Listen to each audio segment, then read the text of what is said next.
A werewolf shifter romance written by Katherine Stewart. Prologue.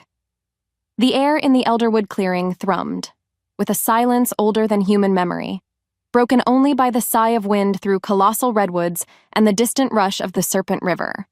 Two figures sat across a fire, its flames burning with an unnaturally steady silver light. One, a woman, her human form merely a courtesy, her eyes holding the luminous gold of the ancient wolf lines. The other, a man, his face etched with the wisdom of human seasons, the first warden of the nascent human lupine accord. Her name was Lyra, an elder of the moon called, and her voice, when she spoke, was like the rustle of autumn leaves. The balance holds, Warden Silas. The wild heart of the world beats strong where our kind run, and your settlements prosper where the land is tamed by your hand. It is a good pact. Silas, his hands calloused from both tools and treaties, nodded, his gaze respectful. Indeed, Elder Lyra. Your people respect the boundaries, and ours learn to quell their fear of the unknown. The Order of Wardens, as we now call ourselves, strives to teach that respect, to preserve this harmony. He gestured to a younger man standing a little way off, in the deeper shadows at the clearing's edge. My new apprentice, Theron. He is keen to learn the old ways, the true ways of coexistence. Lyra's golden eyes flickered towards Theron. The young man was tall, earnest, but a subtle tremor in his posture, a certain tightness around his mouth as he watched the silver flames. It did not go unnoticed by her. It was the scent of fear, carefully banked, but present. A scent that, even in small doses, could curdle understanding into suspicion. The true ways, Lyra mused, her gaze returning to Silas, are built on understanding that the wolf and the human are but two strong threads in the same great tapestry. One is not a threat to the other, Warden, unless one seeks to unravel the whole. She offered a rare, subtle smile. Fear is the great unraveler. Silas returned the smile, though a thoughtful shadow crossed his own features as he glanced again at his apprentice. We will guard against it, Elder. The Order will remember. But as Lyra watched Theron shift uncomfortably under her brief scrutiny, a chill deeper than the forest night touched her ancient spirit. The silver fire crackled, casting long, dancing shadows, and for a fleeting moment, the path ahead seemed not bright with accord, but clouded with a coming darkness, born from the very hearts they sought to guide. The wind whispered a lament through the elderwood, a song only the oldest ears could truly decipher. The smell of Mom's rosemary chicken, usually it made Elara's stomach rumble with happiness, and then tonight it did. Mostly. She twirled her fork in her mashed potatoes, listening to Dad talk. He had this way of making even scary things sound important. This recent event up in Ridge County, Dad, Arthur Sterling, said, his voice serious, like it always got when he talked about anomalous predators. It's another sign, Elara, another reason we must always be prepared. His eyes, usually warm when they looked at her, held that hard, flinty look she knew so well. Because he was worried about their safety, he always said. Mom, Eleanor, nodded beside him, her hand, small and soft, resting on Dad's arm. Exactly, Arthur. Vigilance, Elara, dear. That's the key. She smiled at Elara, a sweet, reassuring smile that didn't quite reach her eyes. You remember the signs of unnatural disturbance, don't you? Elara swallowed. Yes, Mom. Twisted branches, too high for a bear, tracks that are wrong, and the silence. When all the little animals go quiet. She wanted them to see she listened, that she remembered, because their approval felt like sunshine. Good girl, Dad rumbled, and his smile was real that time, making her chest feel a bit warmer. Still, deep down, a tiny cold knot formed in her belly. Why did talk of these monsters always have to come up? Weren't they safe here? More importantly, why did it always make her think of those weird dreams she sometimes had? Dreams of running, fast and free, under a huge white moon with the wind tearing through? Well, she wasn't sure what it tore through in the dream, just that it felt good, and a little bit wild. She pushed the thought away. That night, Dad mentioned their family preparedness weekend was coming up soon. Elara tried to smile, but the cold knot tightened, just a little. Maybe it was just nerves. Later, Elara lay on her bed, a worn copy of Whispers of the Old Woods open on her chest. But then, she wasn't really reading. Her window was open a crack, and the night air, cool and damp, carried 1,000 scents. It was funny. Sometimes she could smell things no one else could, like right now. She could smell the damp earth from the creek half a mile away, the pine needles on the forest floor, and something else. Something musky. Wild. It made her nostrils flare. Her heart beat a little faster. It was like a song, calling to a part of her she didn't know. She closed her eyes. And then the dream came, not in sleep, but like a waking vision. Running, so fast. The ground flying beneath her paws. Paws? Her body moved on instinct. Powerful. A part of the forest itself. The moon, a giant silver coin, bathed everything in its light. She felt joy. Pure, untamed joy.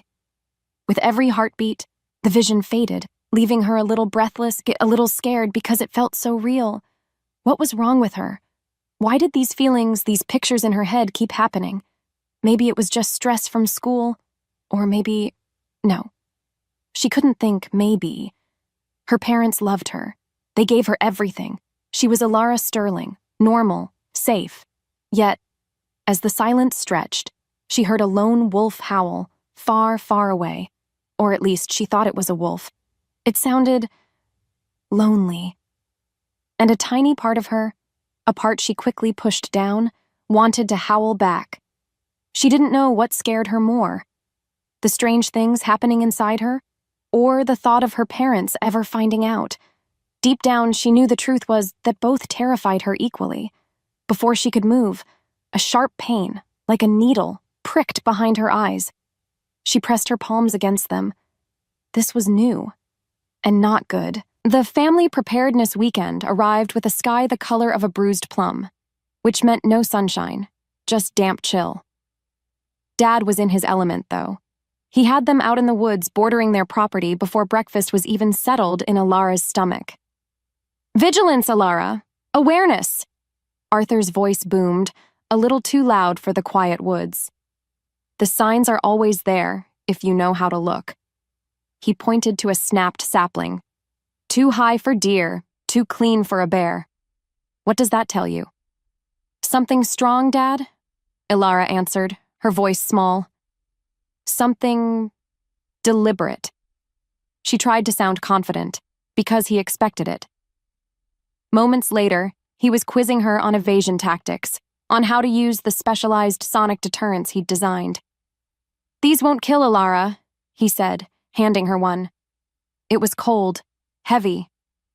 "But they will disorient. They will give you time to escape.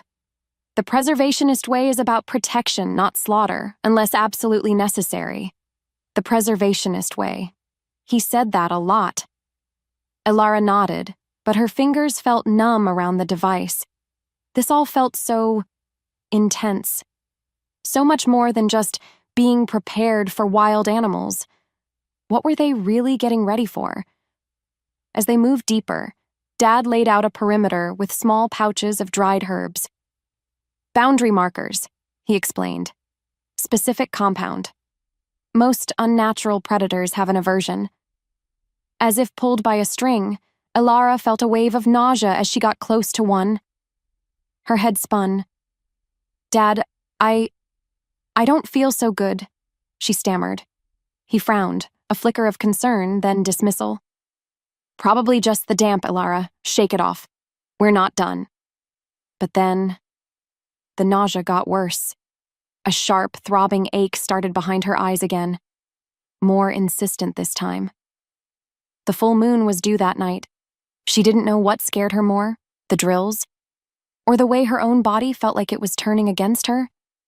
Maybe it was fate trying to tell her something. The woods suddenly felt suffocating. The trees, like cage bars. That night, the fever truly began. That night, the fever burned, like a wildfire in Elara's blood. Her bones ached, a deep, throbbing pain that made her whimper. And then, Dad's voice cut through the haze, sharp, angry. He'd found her window open wider than usual, a silly thing to get mad about, but tonight, it felt like the end of the world. "Elara, what have I told you about security?" His words were like stones, hitting her, one by one. She didn't know what scared her more, his anger, or the inferno raging inside her body. I just needed some air, Dad," she managed, her voice trembling. But then he saw her flushed face, her sweat-drenched hair. "You're burning up," he exclaimed, his anger vanishing, replaced by a different kind of worry. "Eleanor, get the thermometer!" The thought of them fussing over her, of being trapped in her room while this thing was happening inside her, it was too much. Before she could think, her body moved on instinct.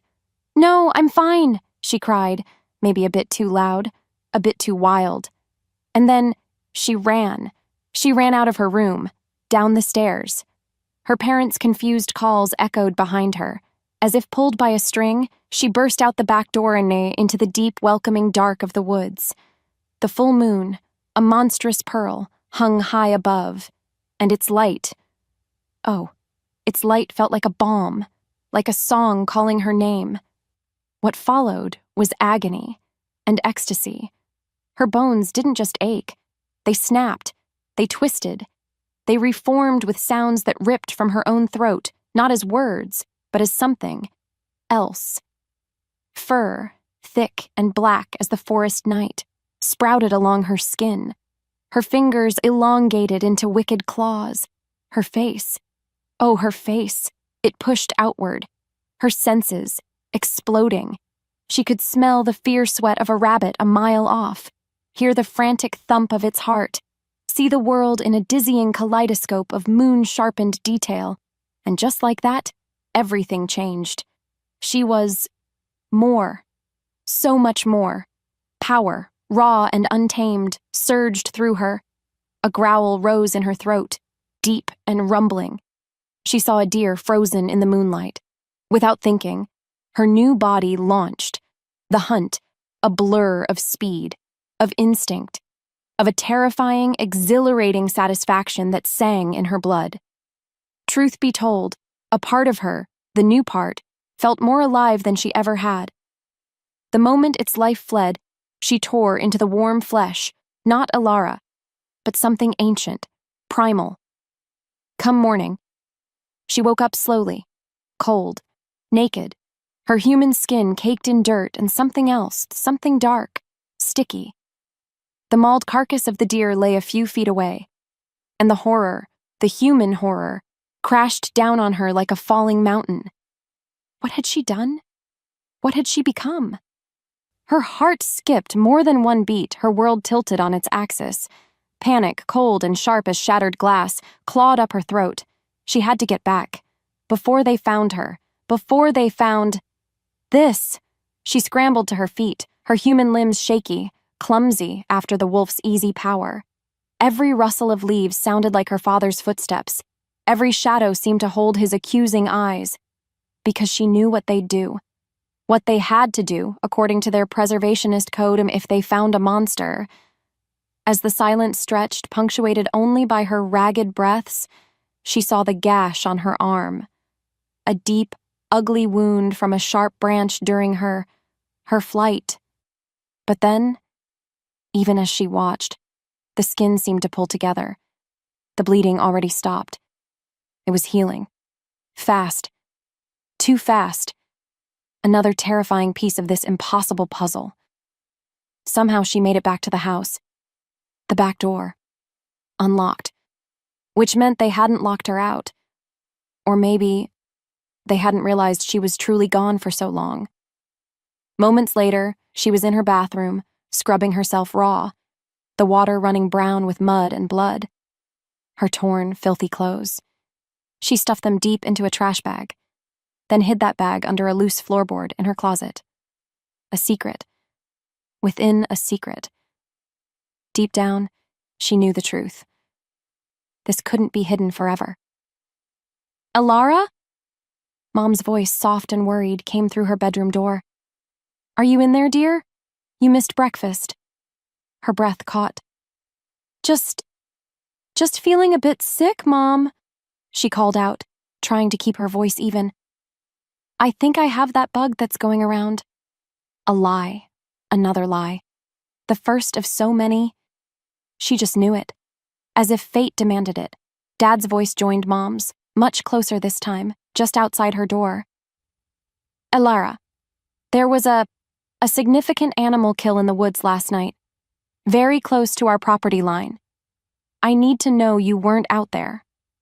Her chest ached. He sounded so serious. So much like the hunter he was. The space between them, even with the door closed, burned with unspoken questions.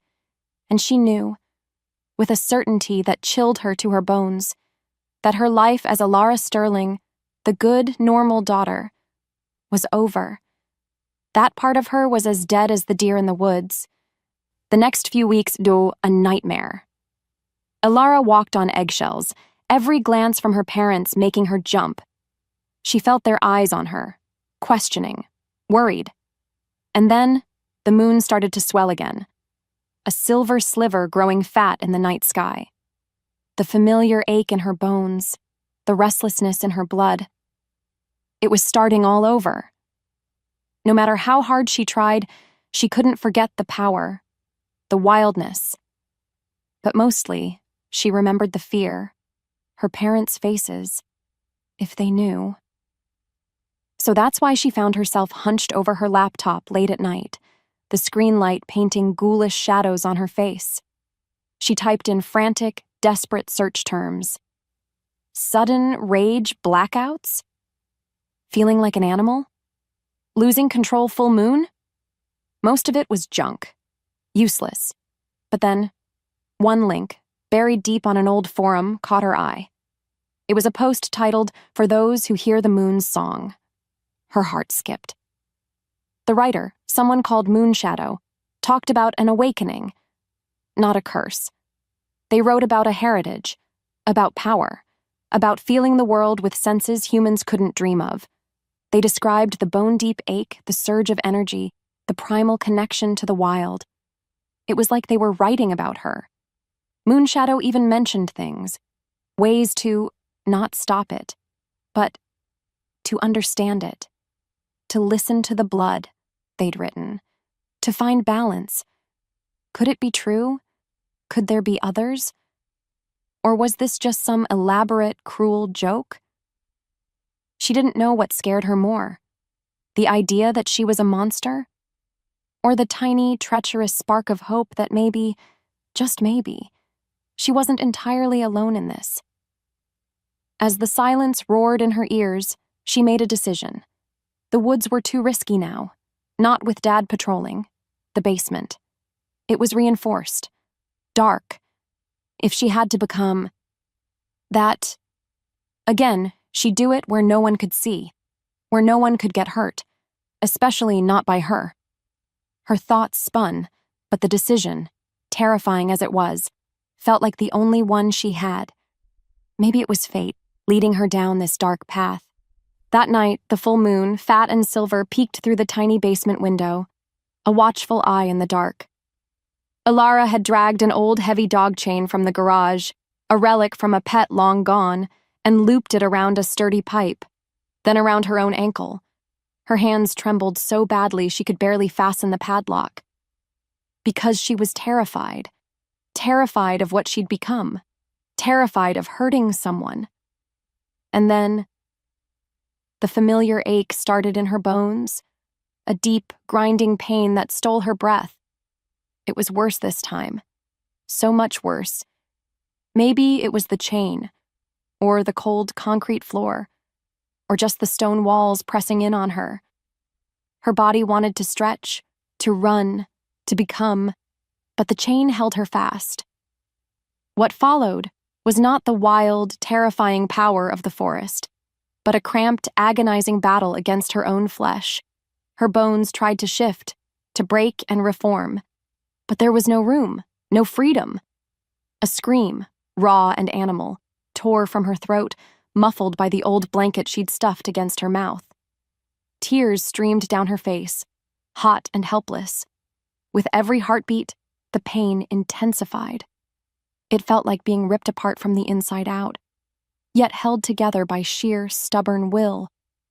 In that moment, she hated the moon. She hated the power thrumming under her skin. Most of all, she hated herself for being this thing. Was this her life now? Hiding in basements?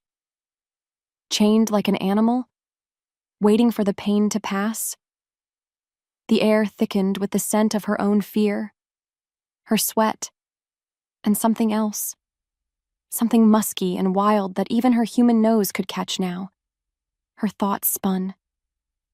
This wasn't living. This was torture. By the time the first hint of dawn grayed the tiny window, the change receded, leaving her limp, bruised, and utterly broken. The chain had rubbed her ankle raw, the blanket shredded, and the silence that followed was filled only with her quiet, shuddering sobs. Deep down, she knew the truth. Trying to fight it, to cage it, only made it worse. But what else could she do? As the echo of her own ragged breaths faded, her mom called down the stairs. "Elara, honey? Are you awake? Did you hear those strange noises last night?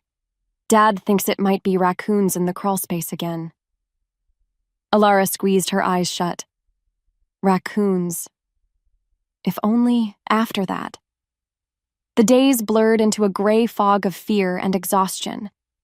Elara moved like a ghost through her own life, the memory of the basement, the pain, the shame, a constant shadow.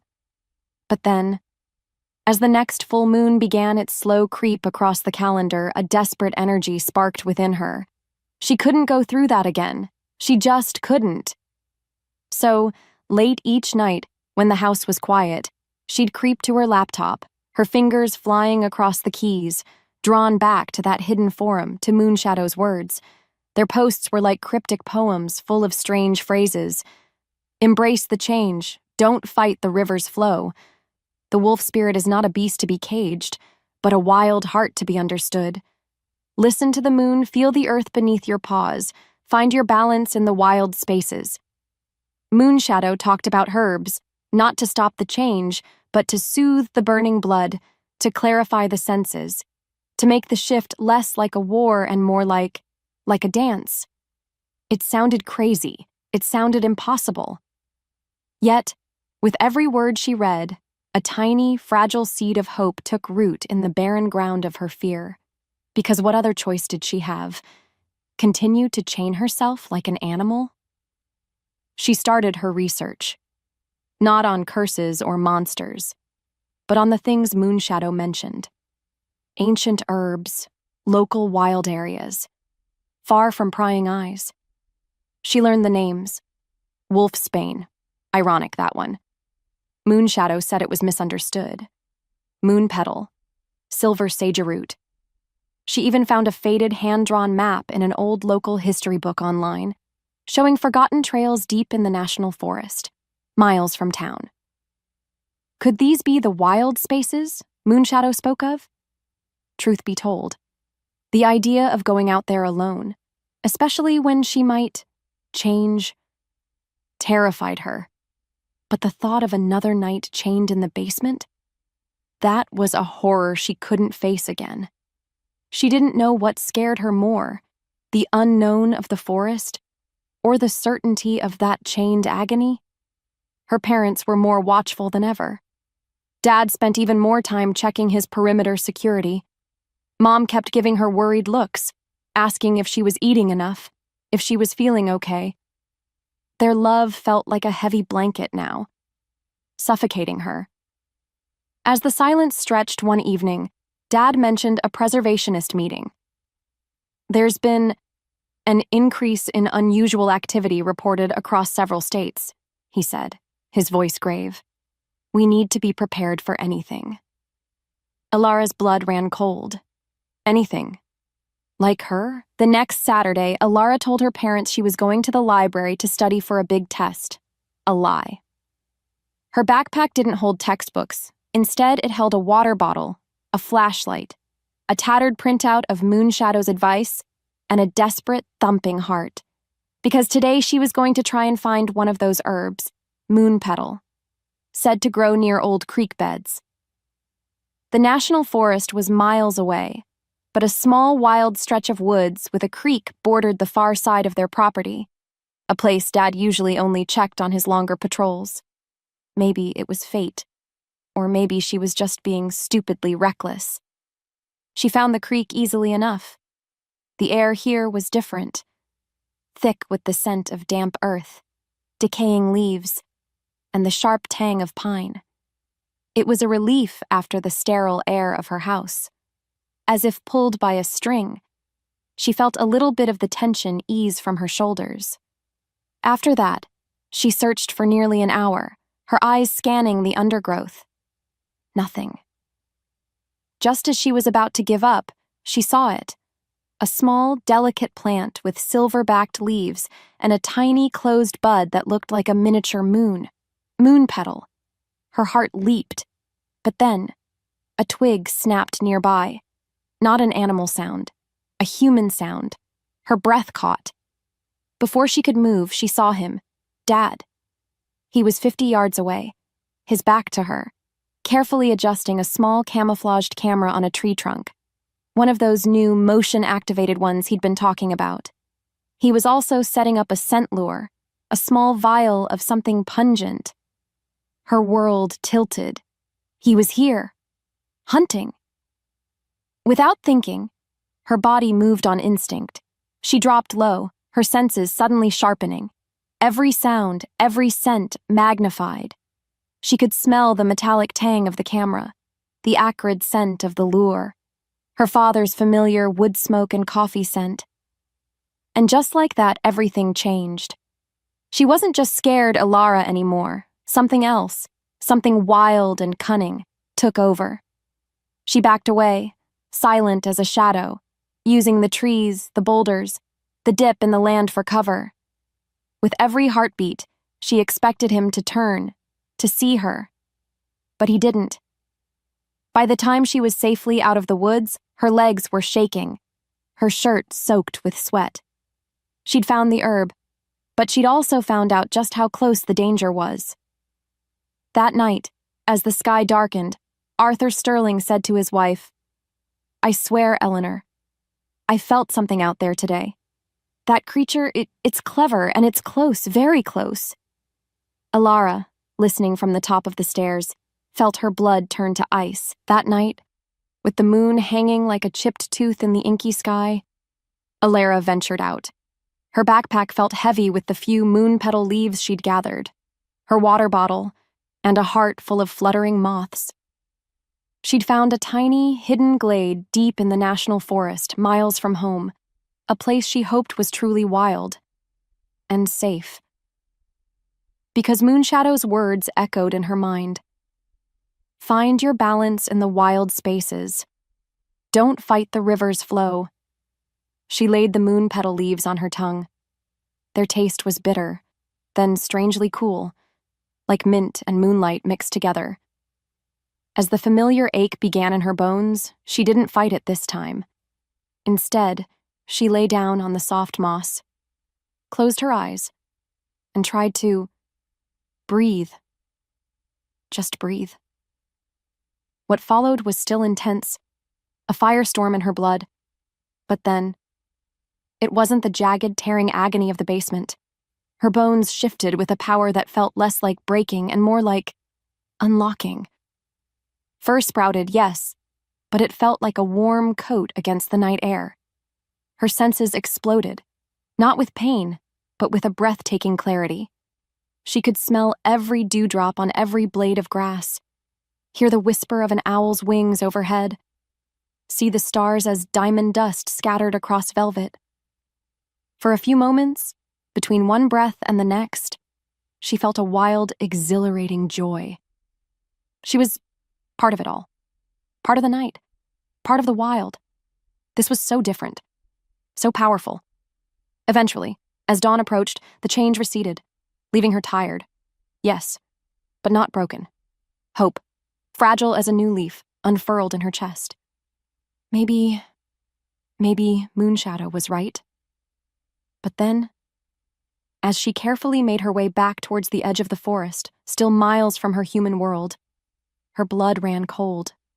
There, half hidden by ferns, glinted something new, something metallic. It was a trap, a sophisticated snare with pressure plates, far more advanced than anything Dad had shown her before. And it was right on the edge of what she'd thought was her safe haven, as if the forest watched. She knew with a sickening lurch that the hunt was closing in. And just like that, everything changed. Again. A few days later, the axe fell. Or rather, the laptop screen did. Dad called Elara into his study, his face a mask of grim disappointment. Mom stood beside him, her eyes red-rimmed, twisting her hands. On his monitor, a grainy photo of her. Elara in her human clothes, kneeling by the creek where she'd found the moon petal. Her expression one of quiet intensity. The camera she'd narrowly avoided had caught her after all. "Elara," Dad began, his voice low and dangerous, like distant thunder. "We know you've been lying to us, sneaking into the woods. We found certain plants in your room after you came back sick from your library trip. What were you doing out there?" Her heart skipped, her thoughts spun. This was it. They knew. Or they knew something. No matter how hard she tried to think of a lie, her throat closed up. The fear was a living thing, coiling in her stomach. But then, something inside her shifted. A spark, not of fear, but of something else. Anger? Defiance? Her wolf stirred. Not to attack, but to stand. I was just exploring, Dad," she said, her voice trembling but steady. "The woods are beautiful." "Beautiful," Eleanor whispered, her voice cracking. "Elara, there are dangerous things out there. We've taught you that." "Are they?" Elara asked, the words surprising even herself. "Are they all dangerous? Or are they just different? Misunderstood?" She looked from her father's hardening face to her mother's tear-streaked one. What if everything you believe about them isn't the whole story?" The moment their eyes locked, she knew she'd crossed a line. She wasn't just their scared daughter anymore. She was questioning everything they stood for. The silence in the room roared. Dad's jaw tightened. "We are preservationists, Elara. We protect humanity from what is unnatural, from what is monstrous." His gaze was like ice. "And we will find out exactly what you've been involved with." Her world tilted. The stakes weren't just about hiding anymore now, it was about what she believed, and what they might do to her. Because of it. After that, the house felt like a prison. Her parents didn't yell, didn't accuse her outright of anything more than disobedience. Instead, they watched her. Constantly. Their love, once a comfort, now felt like a heavy, suffocating net, woven with suspicion. Moments later, or so it seemed, Elara found her bedroom door now had a new, subtle lock on the outside. One her key didn't fit. Dad said it was for added security against intruders. But his eyes didn't meet hers, because they both knew who the suspected intruder really was. During a forced family chat, Mom casually brought up the moon petal leaves she'd found while tidying Elara's room. "Such unusual plants, dear," Eleanor said, her voice too bright. "Where did you say you came across them?" Elara mumbled something about a nature walk, her cheeks burning. Her lies felt thin as cobwebs. With every heartbeat, the coming full moon drew closer. Only a day away now, and her safe glade in the national forest. It was undoubtedly watched, trapped. The basement? Unthinkable after last time. Where could she go? What could she do? As if the world narrowed. Her options dwindled to nothing. She felt like a fox with the hounds baying at her heels. That night, she overheard her parents talking in hushed, urgent tones in their bedroom. She couldn't make out all the words, just fragments. No other choice. For her own good. Containment protocol. Before the next cycle. Containment protocol. Her blood turned to ice. That was preservationist talk for capture. For dealing with a threat, her breath caught. They weren't just suspicious anymore. They were planning something. For her. And the moon. Her moon was rising. She didn't know what scared her more. The transformation itself? Or what her parents would do when it happened. But deep down, she knew the truth. She had to get out. Now, her blood turned to ice. Containment protocol.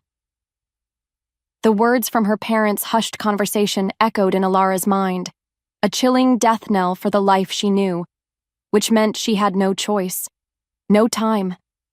The moon, her moon, was a swollen silver orb in the black sky, and its pull was a frantic tide in her veins. She had to leave, because staying meant being caged, experimented on, or worse. Her hands shook as she pulled her worn backpack from under her bed. What do you pack when you're running from your life? From yourself? A change of clothes, thin, useless against the coming night. The few moon petal leaves she had left, her small emergency flashlight, a water bottle. And then, her fingers brushed against a small faded photograph tucked in a side pocket. Her, age 6, beaming between mom and dad at a fall festival.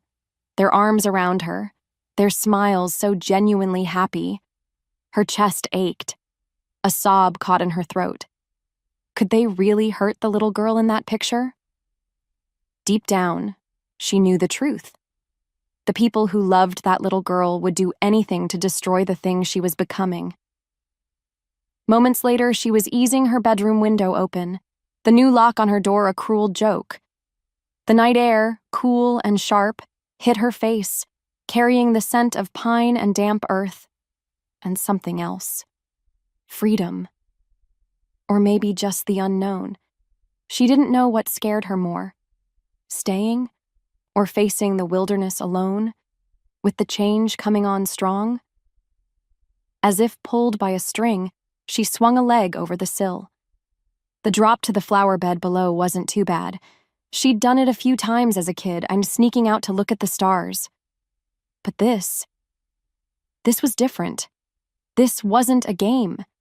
This was goodbye. Before she could move, a floorboard creaked in the hallway outside her locked door. Her heart skipped. Footsteps, soft, stealthy, coming closer. Oh no. They knew. Or they suspected enough to check. Her breath hitched. There was no time for the window now. The doorknob rattled. The key scraped in the new lock. Elara froze, her backpack clutched to her chest like a shield. The door creaked open. And then, Dad stood there. His face a grim silhouette against the dim hallway light. Mom hovered behind him, her expression etched with a terrible mixture of fear and sorrow. Elara, Dad's voice was low, dangerously calm. Going somewhere? Her mind raced, searching for a lie, any lie. But then, her eyes caught the glint of something in his hand, not a weapon, but her hidden journal. The one where she'd poured out her terror, her confusion, her fragmented notes about Moonshadow, about the changes. Her world tilted. They knew. They knew everything. We were worried, honey, Mom whispered, her voice trembling. Your father found this. We need to understand what's happening to you. What's happening? How could she explain a storm in her blood? A moonsong in her soul?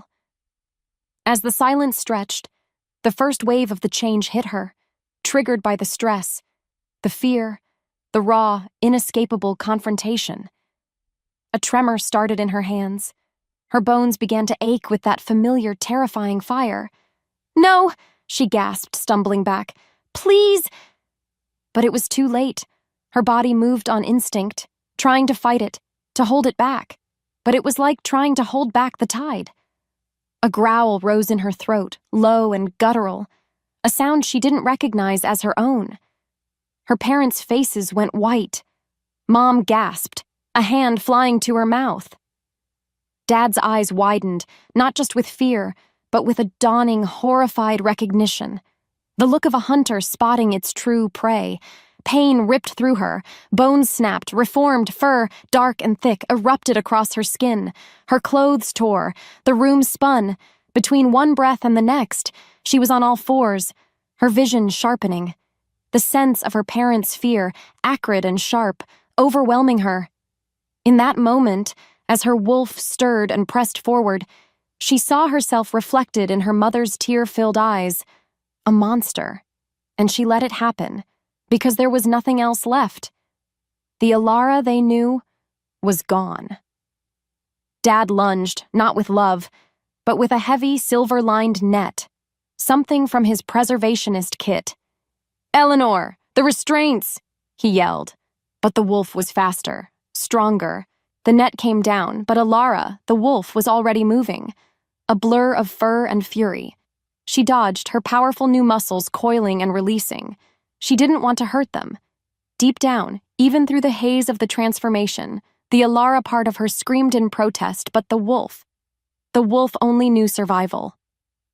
Dad shouted her name, but it sounded distorted. Far away, as if coming from another world. Mom was sobbing, pressed against the doorframe, her face a mask of terror. As if the world narrowed to this single desperate act. Elara saw her chance. The open door, freedom. She launched herself towards it. Dad tried to block her, to grab her, but she was too quick, too strong. Her shoulder slammed into him, not a deliberate attack, just a consequence of her desperate lunge, and he stumbled back with a grunt of pain, hitting the wall hard. The sound of it, his pain, ripped through her, even through the wolf's primal fog. Then she was through, down the stairs in a chaotic tumble of fur and claws, a trail of destruction in her wake, a knocked-over lamp, shredded curtains. The sounds of her parents' shocked cries pursued her like phantom hounds. Without thinking, she burst through the back door again, shattering the lower panel of glass. And then, she was running for her life, for her sanity, for whatever future lay beyond the suffocating love and terrifying duty of her human family. The moon, her silent accomplice, bathed the world in its cold, silver light, guiding her deeper and deeper into the forest. Tears streamed from her wolf eyes, or freezing on her fur. Each stride was a goodbye. Each breath, a lament. Truth be told, she didn't know where she was going. She only knew she couldn't stay. Not anymore. Not ever again. The bond with her family, already strained, had just been irrevocably, violently severed. And the silence that followed, once she outran their voices, was the loneliest sound she had ever known. The forest held its breath as she disappeared into its depths, a wild thing, finally, terribly free. Come morning. Elara awoke not in her soft bed, but on a bed of cold, damp leaves, her human skin prickling with goosebumps. Her body ached, a dull throb that was a cruel echo of the transformation's fire. And then, memory crashed down on her like a falling tree, her parents' horrified faces. Dad's lunge with the net, her wild, desperate escape. She was alone, truly alone. A sob, dry and painful, escaped her lips. Her backpack lay beside her, miraculously still there.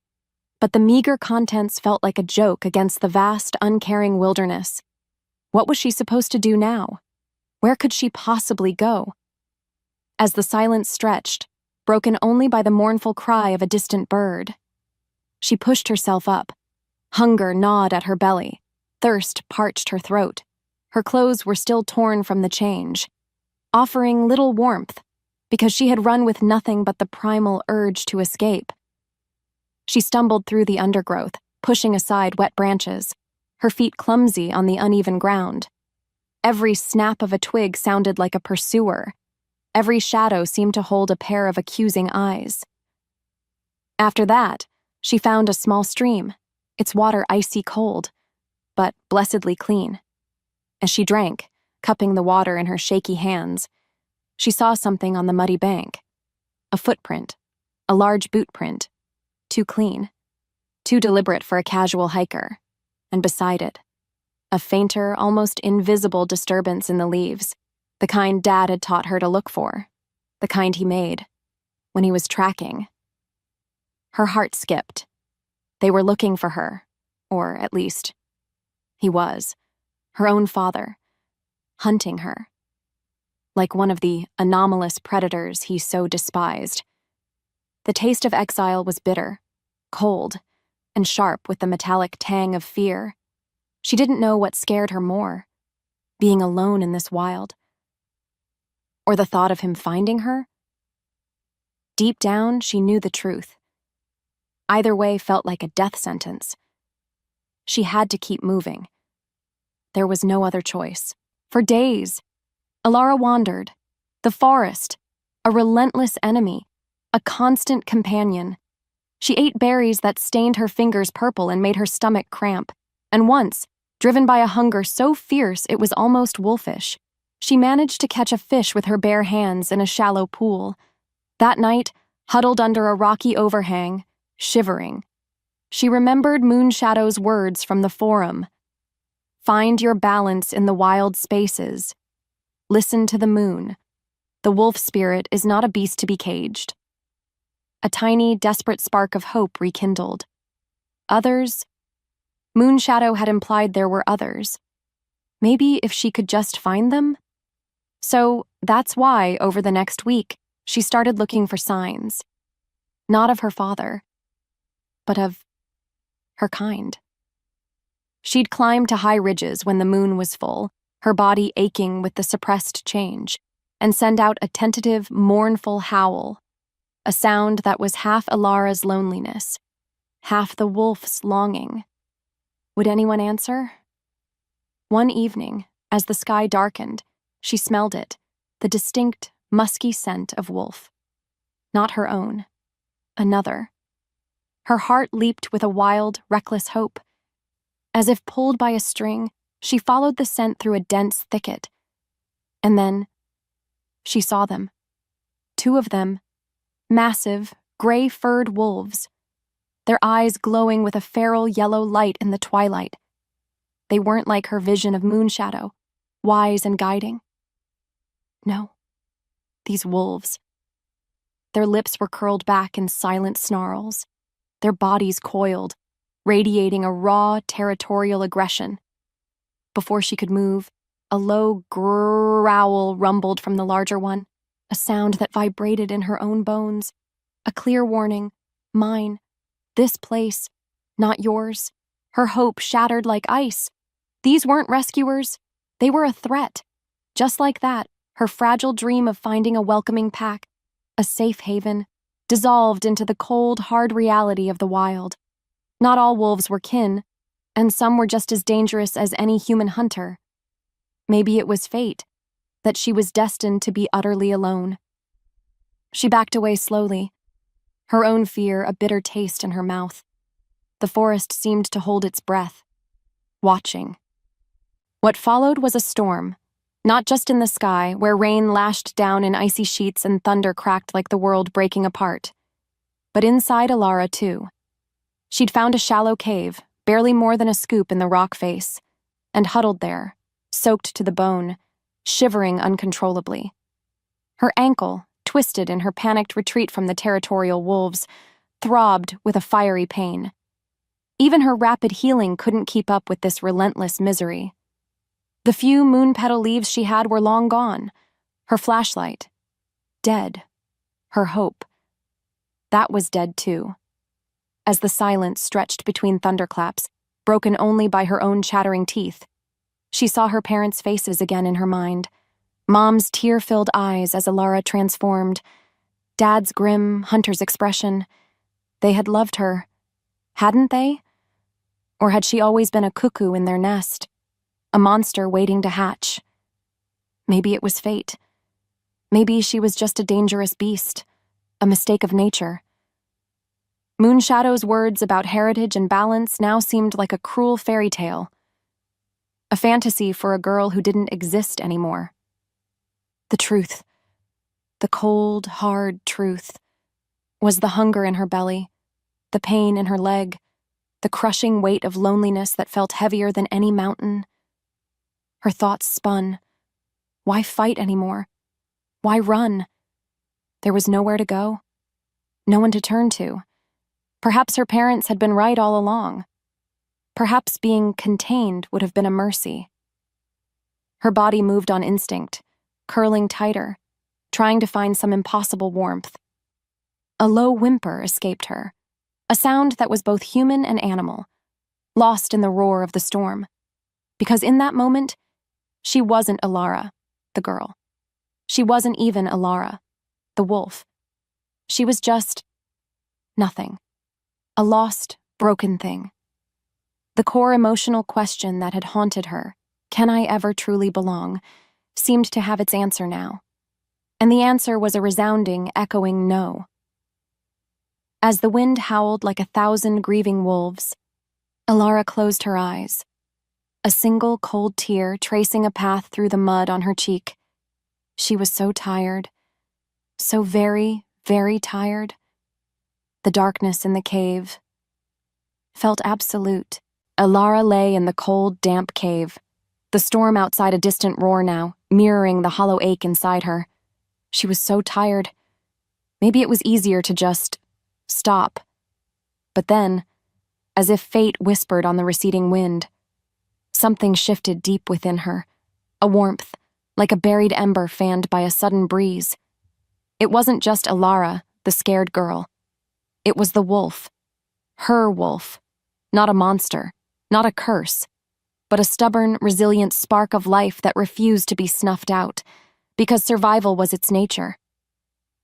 Her bones remembered the forest, the power, the brief, exhilarating joy of her more controlled transformation.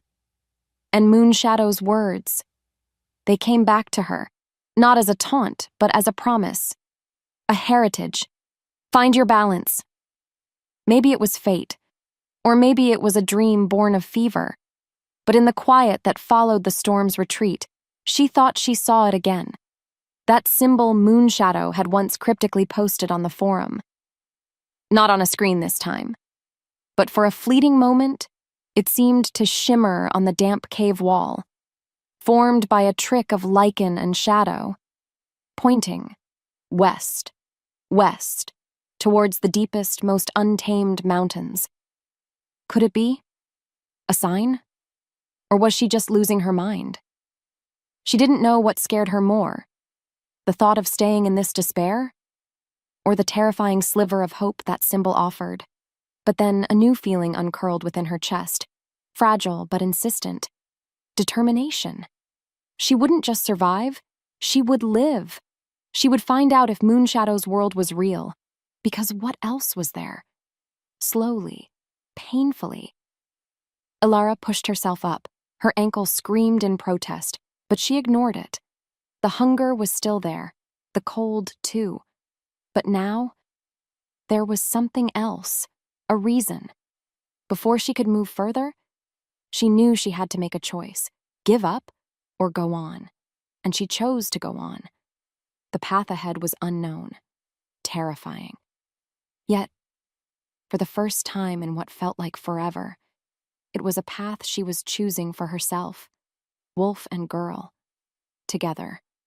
Come morning. Elara left the cave, the faint, imagined symbol a compass in her mind, pointing west. Her ankle was still tender, but the wolf's resilience was already knitting it back together. Stronger than before. She felt it. Clear as day, this inner strength was a part of her, not something to fight. The journey was hard, so hard. The mountains rose before her like jagged teeth against the sky. She had no real food, only what she could forage, bitter roots, a few late berries. The nights were cold, filled with the rustling sounds of unseen creatures. Still, with every step she took, something changed. She began to rely on her senses, the ones that had once terrified her. Her hearing could pick out the scurrying of a field mouse from 100 yards. Her nose could tell her where water flowed, or which plants were safe to eat. Because her wolf was guiding her, teaching her. One afternoon, while her pulse raced with exhaustion, she saw them, distant figures on a ridge, too far to make out clearly. But they moved with a purpose that reminded her of Dad's preservationist patrols. Her instincts surged. Without thinking, she veered off her path, using her newfound agility to melt into the deeper shadows of an ancient pine forest. Her heart pounding. Were they looking for her? Or just out here? She didn't wait to find out. That was an open loop she didn't want to close. She remembered a story her mom used to read her, about a lost fawn finding its way home by following the North Star. Elara didn't have a North Star. Not really. Just a fragile hope. And the westward pull of that symbol. And that, she realized, had to be enough. More importantly, she wasn't just running from something anymore. Now, she was running towards something. Towards Moonshadow. Towards a place where maybe, just maybe, she wouldn't have to be afraid of the moon or the wildness in her own soul. The air thickened with the scent of pine and high, cold stone as she climbed higher into the mountains. Her muscles burned, her lungs ached, but she kept going. After that, many days passed, each one a blur of climbing, hiding, and hoping. Then, one evening, as the sun bled orange and purple behind the western peaks, Elara felt it, a shift in the air, a thrumming energy that vibrated deep in her bones, making the mark on her soul, the one she now knew was her wolf, tingle with anticipation. She stood at the edge of a narrow pass, a gateway between two towering granite sentinels. Beyond it lay a valley she couldn't quite see, but she could feel it. It felt different, protected. Alive in a way the rest of the harsh wilderness wasn't. As if the forest watched, not with menace, but with a kind of ancient welcome. Her heart skipped. Could this be it? The place Moonshadow had hinted at? As if summoned by her thoughts, a figure emerged from the deepening shadows of the pass. Tall, cloaked, their features obscured by the twilight and a deep hood. They didn't move like a human. There was a grace, a silent power to their stance that made Elara's wolf press forward in recognition. Not fear. Elara's breath caught. She didn't know what scared her more, that this was a trap, or that this was finally truly real. The figure remained still, watching her. This wasn't a test of strength, she sensed, but something else, a test of spirit. Of intent? She had come so far. She couldn't turn back now.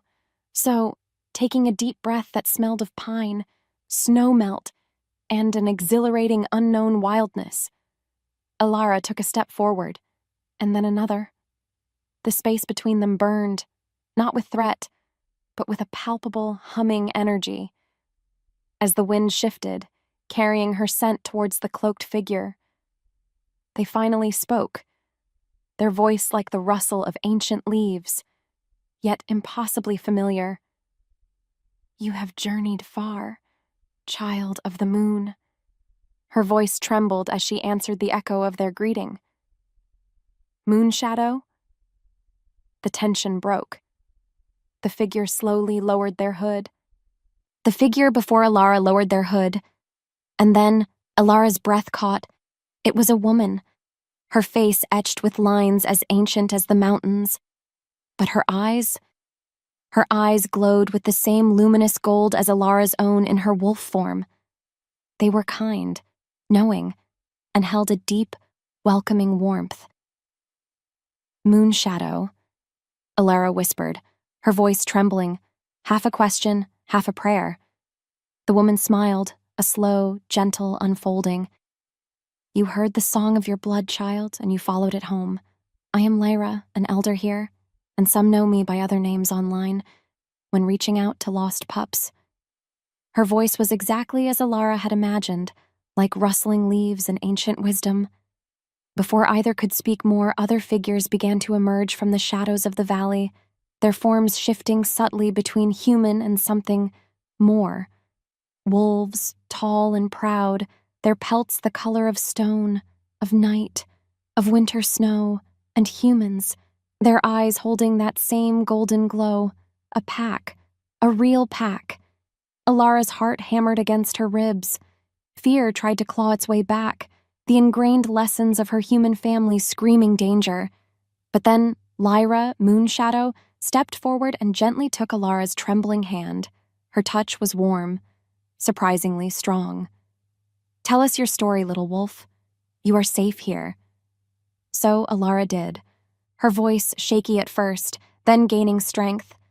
Poured out her tale, the confusion, the fear, the terrifying transformations, her family's love and their ultimate rejection, the lonely journey. She spoke of the pain and the brief, wild joy she'd found in her wolf. She spoke of her desperate hope. As her story ended, the silence that followed wasn't judging. It was understanding. A tall man with silver in his dark hair stepped forward. You have endured much, young one. Your spirit is strong. Your wolf is strong. Lyra nodded. You carry the blood of the old lines, Elara.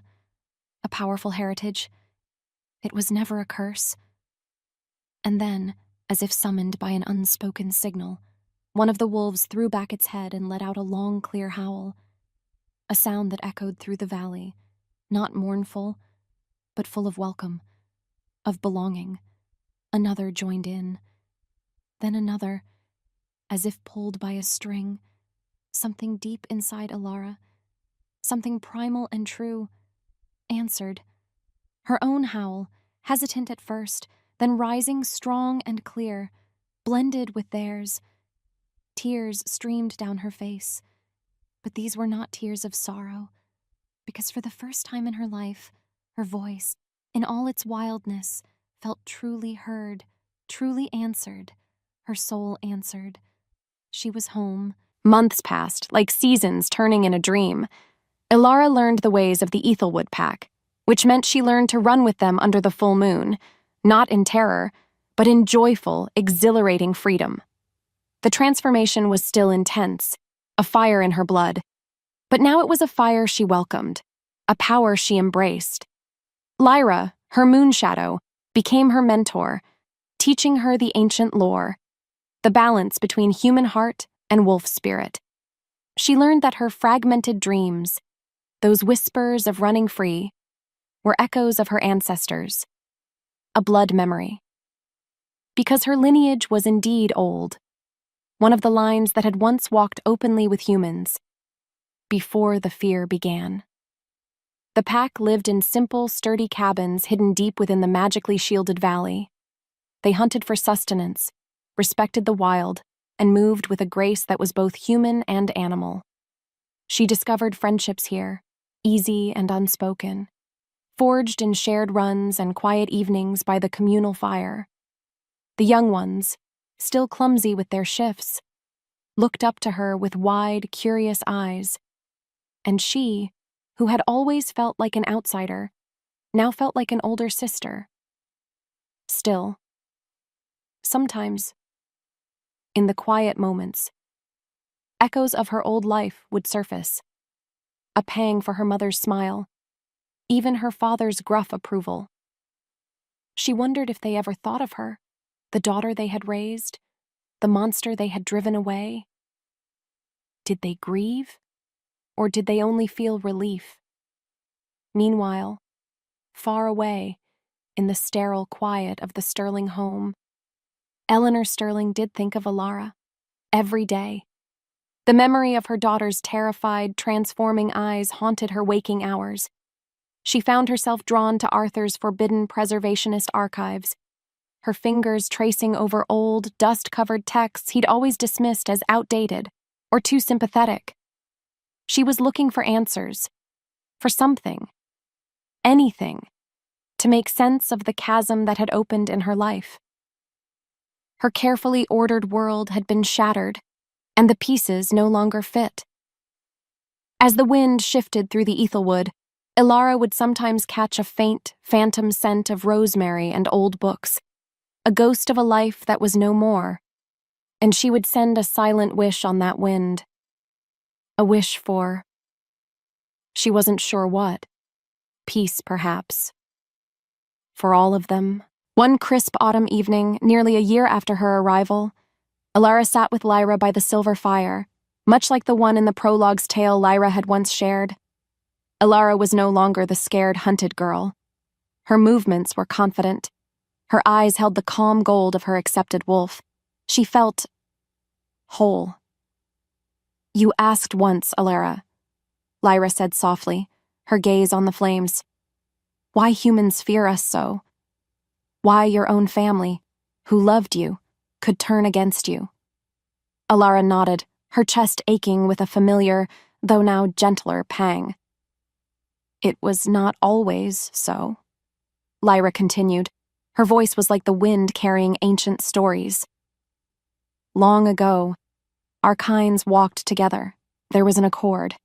An order of wardens, humans and moon-called alike, dedicated to balance, to understanding. The first preservationists. They sought to preserve that harmony, not destroy what they didn't understand." Elara listened, rapt as Lyra spoke of how fear, a tiny seed in a few ambitious or frightened human hearts, grew like a poisonous vine, choking the trust, twisting the truth.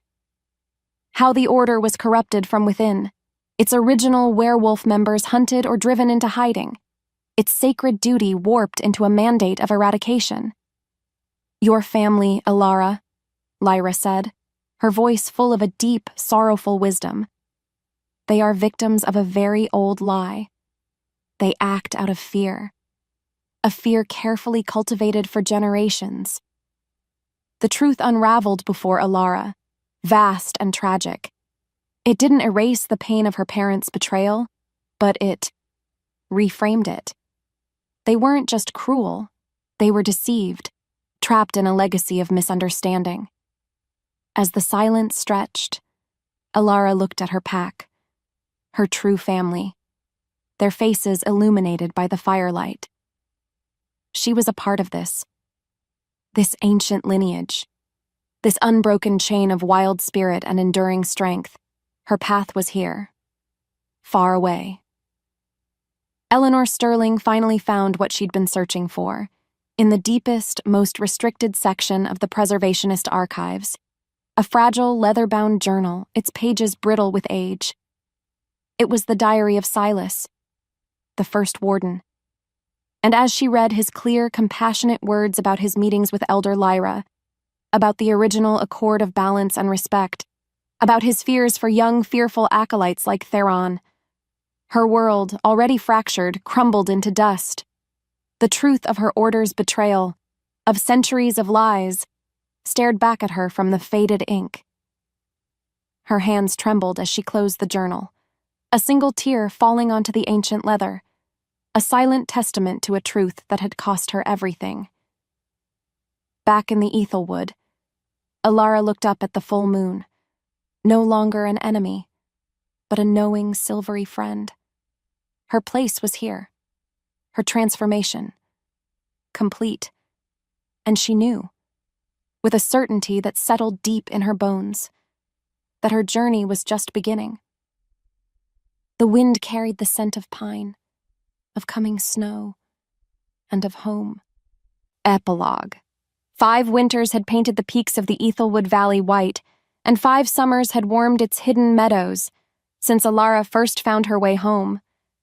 Now, she was no longer the lost girl, the hunted pup. Her golden wolf eyes, once wide with fear, now held the calm, steady light of understanding, reflecting the moon's own serene gaze. Her movements, whether in human skin or as the powerful silver-gray wolf she'd become, were fluid, confident, a dance between 2 harmonious halves of her soul. And then, most evenings, she could be found with Lyra, the wise elder who had been her moonshadow, poring over ancient lore or simply sharing the comfortable silence of shared understanding. The Ethelwood pack thrived, a hidden jewel of balance in a world that had largely forgotten such things. Elara had found her place here, not just as a member, but as a weaver of stories, a keeper of the old ways alongside Lyra, teaching the young pups about their heritage, about the strength in their dual nature. Because Lyra had taught her that their history, their truth, was a song that needed to be sung, lest it be forgotten entirely. She often thought of her human family. The ache was still there, a faint, silvery scar on her heart, no longer a gaping wound, but a reminder of the journey. She hoped Eleanor, her human mother, had found some kind of peace, some kind of truth. One night, Lyra looked at her, her ancient eyes thoughtful. "There are whispers on the wind, little weaver," she said, her voice like the rustle of leaves. "From the human world, faint, confused, but whispers of questioning, of old doctrines beginning to crack." Alara's heart skipped. Could it be? Could the truth her parents had been so blinded by finally be showing tiny fissures in their wall of fear? She didn't know. More importantly, she knew her own truth now. She belonged here, under the moon, with her pack, her spirit free. The wind carried the scent of pine and distant snow. And for Elara, it always, always smelled like home. Lyra's words about cracks in the human world weren't just hopeful fancy. Far away, in the sterile halls of what remained of the Sterling home, Elara Sterling had indeed become a whisper herself. After her discovery of First Warden Silas's journal, she had tried. Oh, how she had tried. She had presented her findings to the Preservationist Council, her voice trembling but firm, laying out the truth of their order's corrupted past, the original accord of balance, the betrayal. But then, the council, entrenched in generations of fear and dogma, had dismissed her. They called her delusional, grief-stricken, a sympathizer. Some even whispered she was tainted, because to them, the idea that werewolves were anything but monsters was a dangerous heresy. Still, Eleanor persisted. Not loudly, not anymore, but in quiet conversations, with younger members who hadn't yet had their hearts hardened by decades of hunting. She planted seeds. She shared carefully chosen passages from Silas's journal, asked probing questions. Just as Elara had once questioned her. What if? What if they were wrong? What followed was slow, almost imperceptible. A few members quietly resigned from the order. A few regional cells began to question the more extreme directives. It wasn't a revolution, not yet, but it was a start, a tiny crack in a very old, very thick wall. Elara, hearing these distant echoes from Lyra, who had her own ways of listening to the human world, felt a complex mix of emotions. Sadness for her mother's lonely struggle. A faint, bittersweet hope for a future she might never see, where humans and werewolves could perhaps one day find that lost balance again. But then, her primary focus was here, in the Ethelwood, with her pack, with her truth. As the moon rose full and magnificent over their hidden valley, Elara joined the chorus of howls, her voice blending seamlessly with the wild, beautiful song of her people. And she knew, with every fiber of her being, that this was where she was meant to be. Her journey had been one of pain and fear, yes, but it had also been one of discovery, of power, and ultimately, of a profound, unshakable belonging. The future was unwritten, but her place in it, at least, was finally clear. Thank you so much for watching this video. We really appreciate you spending your time with us. If you enjoyed what you saw, we've got a whole library of other videos packed with more great content just like this waiting for you on our channel. So, why not dive into another one right now? And hey, if you want to make sure you don't miss out on our next upload, hit that subscribe button and the notification bell. We'd love to have you join our community and see you in the next video. Thanks again!